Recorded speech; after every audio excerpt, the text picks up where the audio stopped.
the guided missile destroyer USS Farragut and its crew prepare for operations in contested waters. In January 2020, Farragut was involved in a close encounter when the Russian intelligence collection ship Ivan Kurs aggressively approached it and closed to about 60 yards. Such an extreme maneuver is far outside normal naval practice. Similar close calls had already occurred in 2019. For example, the Russian destroyer Admiral Vinogradov nearly rammed the cruiser USS Chancellorsville in the Pacific. In each case, US commanders blasted the Russian actions as unsafe and unprofessional, warning they risked a catastrophic accident. These incidents have raised alarms both among naval experts and government officials. We'll now recount the key events and analyze why these Russian naval maneuvers were considered a serious miscalculation. On January 9, 2020, Farragut was on patrol in the Arabian Sea under the US Fifth Fleet's command. The ship's crew suddenly found themselves face-to-face with the Russian Ivan Kurs, an electronic surveillance ship. US spokesman reported that Kurs came within 60 yards of Farragut in an aggressive close pass. Farragut immediately sounded 5 short blasts, the internationally recognized signal meaning danger of collision, to warn the Russian vessel. Initially, Kurs ignored these warnings, forcing Farragut to take evasive action. After about a minute, Kurs finally turned away, but not before US Fifth Fleet noted that the delay increased the risk of collision. Dramatic video released by the Navy shows Farragut veering hard to avoid contact, underscoring how narrowly a disaster was avoided. These maneuvers unfolded amid heightened tensions in the region. The US Navy was conducting operations related to Iranian provocations and closely monitoring Russian movements. As one US official observed, the incident came as tensions in the region between the US and Iran have soared, and as Russian naval presence was growing unabated. In other words, a single misstep in such a fraught environment could have had far-reaching consequences.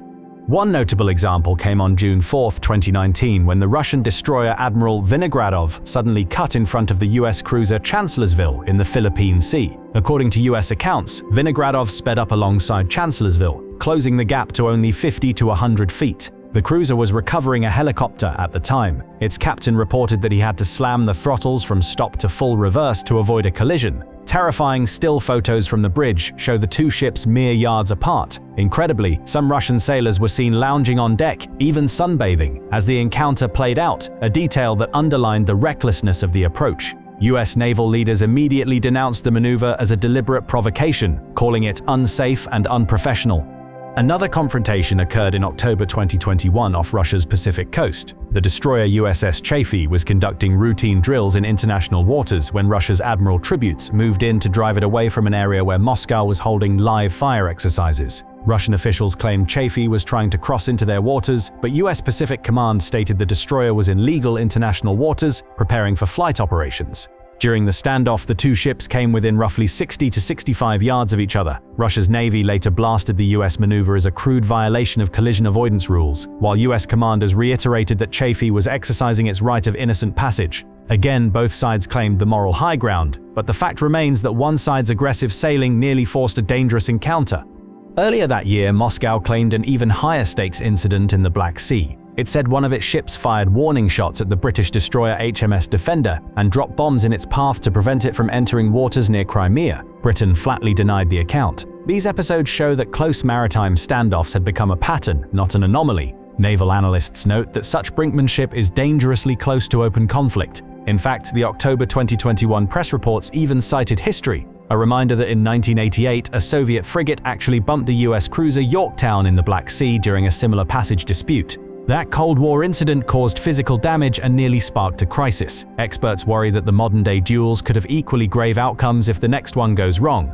These photographs show US Navy destroyers, USS Gravely and USS Ross, at a routine port call. Ships like these are engineered to deter adversaries from afar, but when they meet foreign warships at very close range, it becomes highly risky. Arleigh Burke-class destroyers, like Gravely, displace roughly 9,000 tons and are armed with the Aegis radar and dozens of guided missiles. The Russian vessels involved, Udaloy-class destroyers like Vinogradov, Nostroshimy-class frigates, etc., are similarly large ships built during the Cold War, with advanced sonar, guns, and some missile capability. When such monsters of the sea come within a few dozen yards, any navigational error or delayed response can be fatal. Naval Convention, codified in the International Regulations for Preventing Collisions at Sea, XOL Regs, strictly forbids head-on crossings at close range. In practice, any ship cutting across another's bow at short distance is seen as a dangerous provocation. Commanders emphasize that the Russian moves in these cases clearly violated those rules of the road.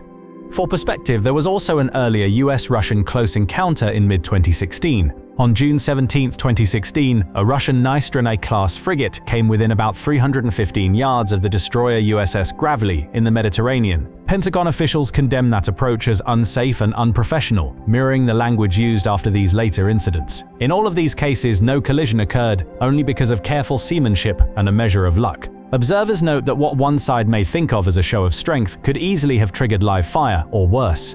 A Cold War-era destroyer sails under escort, a reminder that even older warships carried heavy armament. Modern destroyers are bristling with multi-ton missiles and anti-ship rockets, plus powerful radar and combat systems. When two such vessels close in on each other, rules demand immediate evasive maneuvers. Commentators stress that deliberately flouting those rules is extremely reckless. By one estimate, repeated analysts have called these Russian maneuvers a bad decision, placing propaganda or pressure above the safety of crews and the risk of an unintended clash.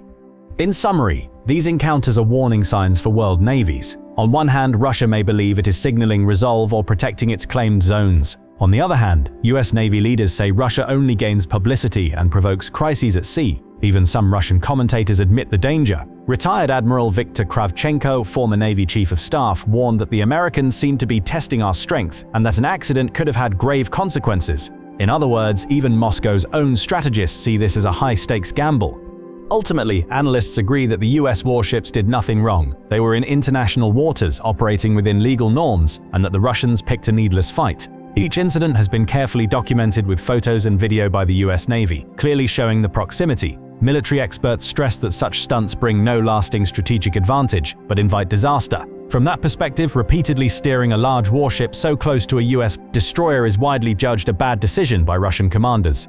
These naval dramas may seem far away, but they carry serious lessons. Every close encounter at sea escalates tension between nuclear-armed powers, reminding us how fragile peace can be in contested waters. As official reports and experts make clear, such aggressive challenges to US ships do not pay off. They only increase the risk of a dangerous accident. We will continue to monitor these incidents and bring you expert analysis. Thanks for watching, and stay tuned for more in-depth updates on international military affairs. Remember to like and subscribe for future videos.